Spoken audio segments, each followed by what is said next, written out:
bring back up here. That table, tell me a little bit what you guys talked about with all, what you guys had knowledge of at that table. Well, from what we've been doing or used to do was more of an instructing process. It's basically going from that to the facilitating process that we're doing now. Okay.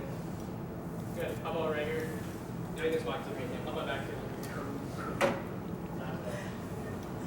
Probably a little bit similar, but based on everyone's experience facilitating crosstalk, experiential-based learning. And not just using the instructor's experience, but also being able to dive into the student's experience and letting the students kind of lead the training as well. Because most of the time, the students have got advanced experience in the subject. We like to use it on the ETMS portion of our classes. Let the AGR soldiers that are going through our ALC and IMSLIC teach it because they utilize it, whereas us as MD soldiers hardly ever touch it. So why have someone that doesn't know it explain it when you have the horse's mouth that can teach it? Absolutely. It's great. Thanks for sharing all that. Bring training into the 21st century. If you notice up here, we have our all implementation plan, and it's actually, this is part of our, we just worked on some staff with our UTP, and the commander making sure that it's important that it's part of our training, and it's part of what we do here at the RTI, so it's we've incorporated into that. And knowing that we've laid out a plan in place to be utilizing it, especially with the One Army school system, making sure we're compliant with that. And along with that too, we've laid out a plan in place in order of how that we're going to get to that point. I remember about probably 3 or 4 years ago when this came out, we just called it the 2015 concept, and then moving forward from there. And if you think about it, it's just a lot of common sense. It's good teaching, it's bringing in experiences, it's bringing in those things that are going to make our classes that we teach here more relevant to the students, so that they're going to gain more when they come through our classes with that. Some of the other things we can go through is looking at what we're doing right now and taking those best practices. Always not just saying, that's the way I learned, that's the way I taught, so I'm just going to keep doing that. There's always a new, better way. I talk about as well, I guess on the civilian side, I should tell you I'm an assistant principal too, so I meet with teachers a lot, and I'm always challenging the teachers that I meet with to be reflective, to take what they're have done, even though, hey, I've always done this one project the same way, it works great. But being able to be reflective and maybe get outside the comfort zone a little more, and because of that, we're able to reach more students. So the same way we try to do that here in the schoolhouse environment as well. Also, too, as we mentioned, a new generation of that. The way that sometimes we learn is not the way that other people learn. And so being able to reach our audience the most effective way and utilize the Army Learning model is very beneficial. Talking about, these are just some components that go with it. Right now, the way this classroom is set up is probably not the most ideal way for an Army Learning model, as well as me just standing up here giving you a block of instruction from that. We'd like to see more facilitation, as I mentioned. I've gone into the 68 whiskeys that are going right now. If I went into MSLIC or ALC or the OCS, a lot of what we're seeing is a configuration of a classroom. Many times it has a U-shape, or it's a shape that allows the students to see everything. We're very blessed as well in our legal facilities over there to have a classroom that doesn't always have to have just this be the front of the classroom. The fact that our monitors being able to do that. And also too, everyone in here for the most part is staring up at me, but we are sitting at tables, so you can have that facilitation, that face-to-face contact, which is important to encourage that type of conversation. Also, class size as well is dictated by the CMP and UI, but ideally we're trying to get those ratios where less people in there, that they can have those conversations and feel more comfortable as opposed to a large group. So providing training like this, technology has become a big source of this too. Again, I've been here one of the longest people here in the RTI. When we first started teaching here, we had our library, which is where we used to, where everyone keeps their gear or 2-1, they used to have a library in there. So when we had a course, we would physically take Tupperware bins, take 20 to 50 different manuals, we have to compile that for each student. We had so many manuals and so many tubs for a class of 48, we were filling LMTV, and drive that over to these buildings to give the students, and they really didn't utilize those manuals. Maybe they would reflect on or utilize them, maybe they would, but we had to have them there. Now with the, being able to have an iPad that has everything loaded, or a computer, or a disk, or some device they can use, it's really revolutionized that, and it makes it a lot more easy for our students to access the documents that we need.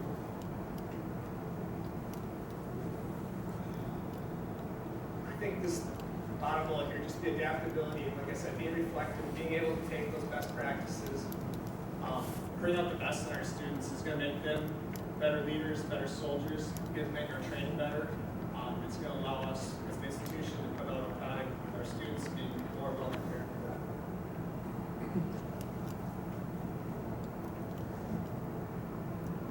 Talk to me about lessons learned and what you guys, from instructors, what are you guys using with lessons learned and with your classes?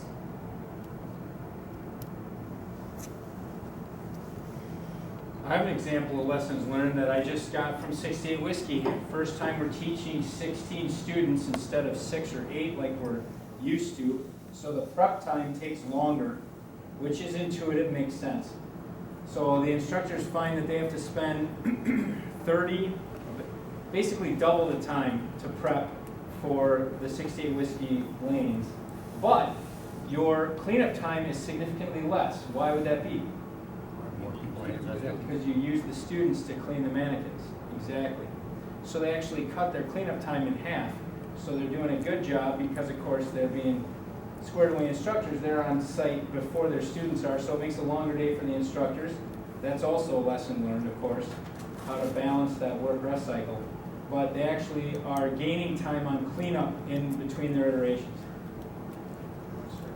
What about end of course critiques? How do we use those?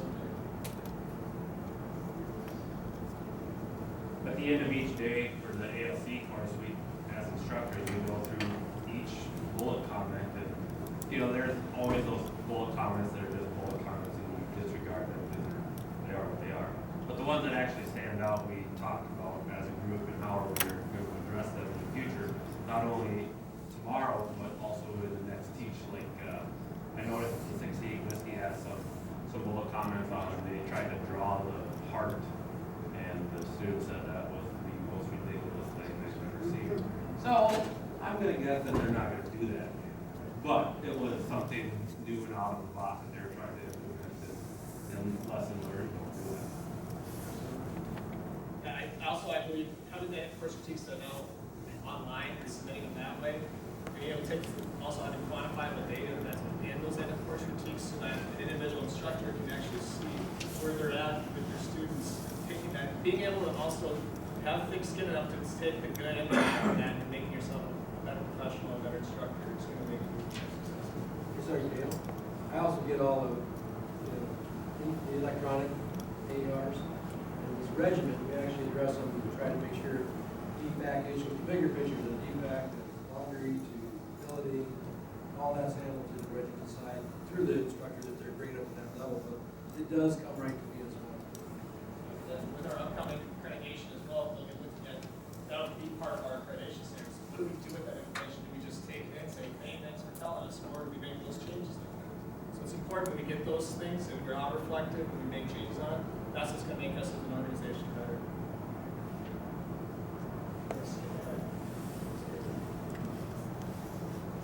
OE, MESPT, who can share on with me, what are we doing in different courses to make sure we're addressing OE within the course that we teach here? First examples.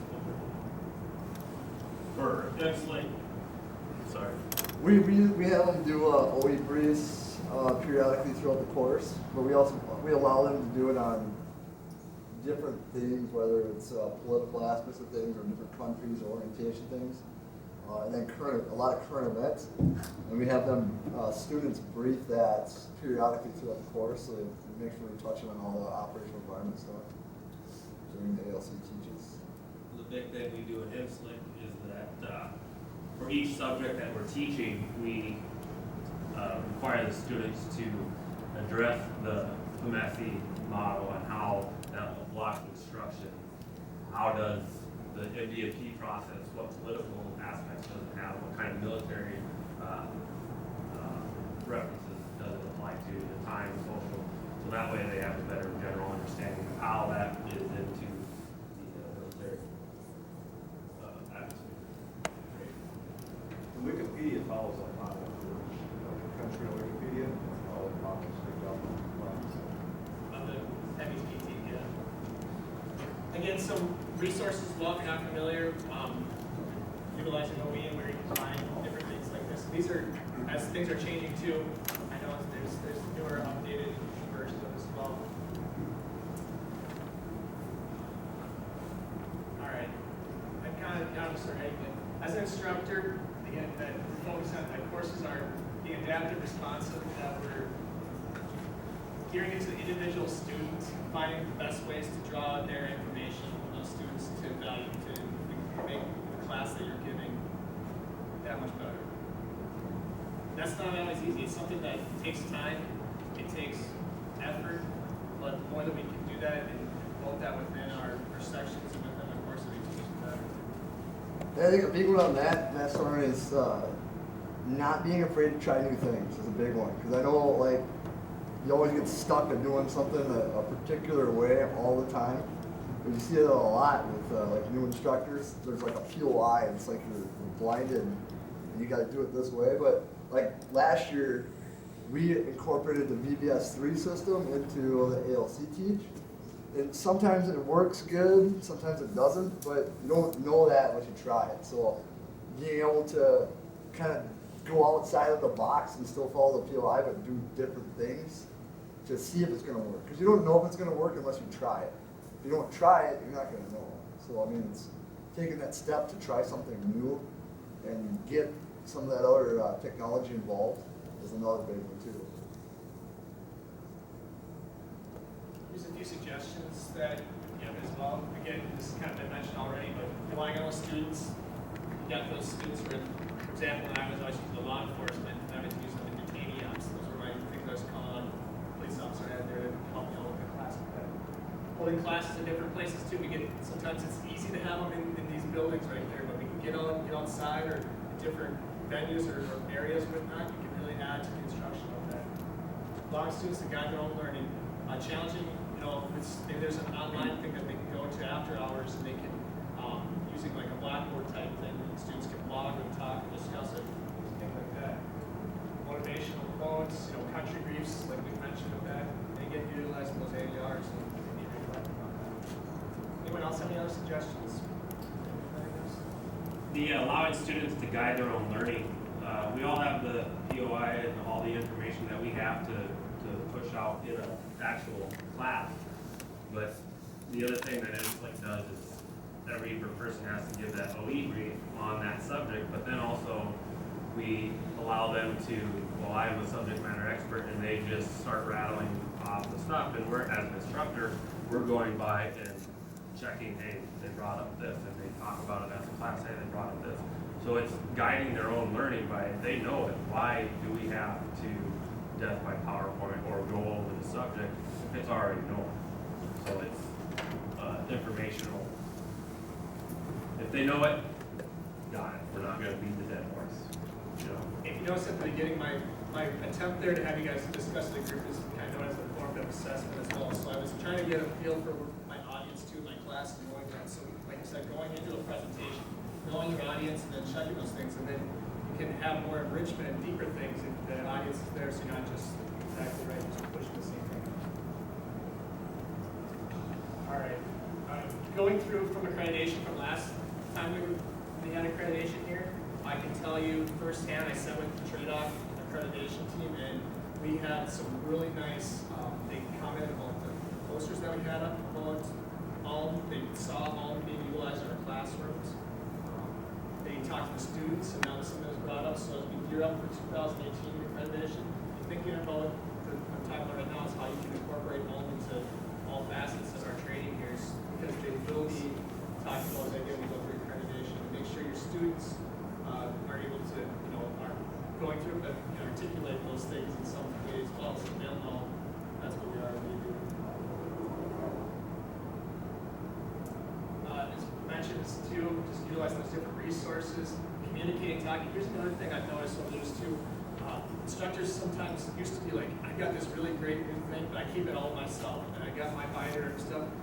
The more we share, instead of being islands, the more we share and collaborate and work as a team with things, it's gonna make everyone better. So if someone is doing something really well, leaders should be sharing that out and talking and having people collaborate on that instead of just, and people being vulnerable. That's what's gonna make that individual better, the group, the section, and the course as well. All right, so what I want to do as well, we've had some really good information from all, but we've also had some new things brought into the as well for civilian providers as well from Bob Pipe. So Matt Sardis, if he'd share a little bit of information from his experience with that, someone ready to talk right now is going to talk about that. Again, I'm Sardis. I went through the Bob Pike seminar last year in April or May, and what it is just, like he said, a civilian-based class on giving instructions. How many here actually went through the course? Like, is it December, sir? December, yep. That they had it, and I just asked Sergeant Major Peterson, hey, can I get your checkbook and have these guys come up, and somehow it worked out, which is awesome. You know, that's good that we're able to utilize that. And the big thing that I learned out of it was their opening and closing statements. The way the military does it is one way, and then the way that they have it is that mission first, or bring it up first, and then go into the information. So the best thing first, it's been a long time since I've been through it, so I apologize if I don't know it verbatim. But the 68 Whiskey course right now is conducting their classes, and they also went to the Bob Pike seminar. And some of the AAR comments that they have said is that the small group presentations to students, it's easier to retain and learn from, which that's one of the Bob Pike things is get away from that 16-to-1 ratio. Let's break things down to a smaller individual group, because then, like Sergeant Cahow was saying, then you can understand each individual's learning needs. One soldier or person might be a little slower, so then you can adapt more to his abilities and whatnot. One of the time constraints that they said that civilian stuff doesn't always work in the military because of those time restraints. Like you were saying, sir, the 16 students versus the 8 students, and that's what they're currently fighting right now, is the time restraints. And then it just gives you, how many of us have been instructors for 4 years since we went through AVIC, SGITC? So it's been a while since we've been through those courses. Most of us are pretty old up here, and it's been a while since we've been through there. So if anything, it's a good refresher to understand that whole Army learning module and how to, again, teach students a more effective way. I benefited a lot from it. Sergeant Anderley, he was also the one that went down with me. He learned quite a bit from it as well. And like the big thing that we have the MDMP and the UCMJ classes for INSLIC. They are the driest, most boringest, shoot yourself in the face classes in the whole process. But with the Bob Pike seminar, they taught us a way to break it down the Barney style and then still be able to get the information out there. So therefore, it doesn't always work for every course, but if you can try to implement it somehow, then I think you're going to be successful in your training. Anything, sir? I know you went through the training. Yep. Similar to what was said about span and control. The Army model we know is death by PowerPoint, where the world is shrunk to you as the instructor and each individual and how they're receiving your message. And obviously you can't tailor it at all when you're dealing with a room full of people. So you end up just using one methodology, which even if it might not be a monotone, is just like a monotone because it's unchanging in order to be able to be received by the weakest link, so to speak. So what's great about participative is by breaking people up into groups and breaking up the content into chunks, then the people at the tables need to interact with each other. And so they're reinforcing the message but they're also expanding the experience that they would otherwise get. And as we know, especially when we talk about courses like Maneuver Senior Leader, where you're dealing with a more experienced soldier, it's hard to BS them. You know, this isn't 10-level stuff for a transition course. This is leadership, some higher level concepts.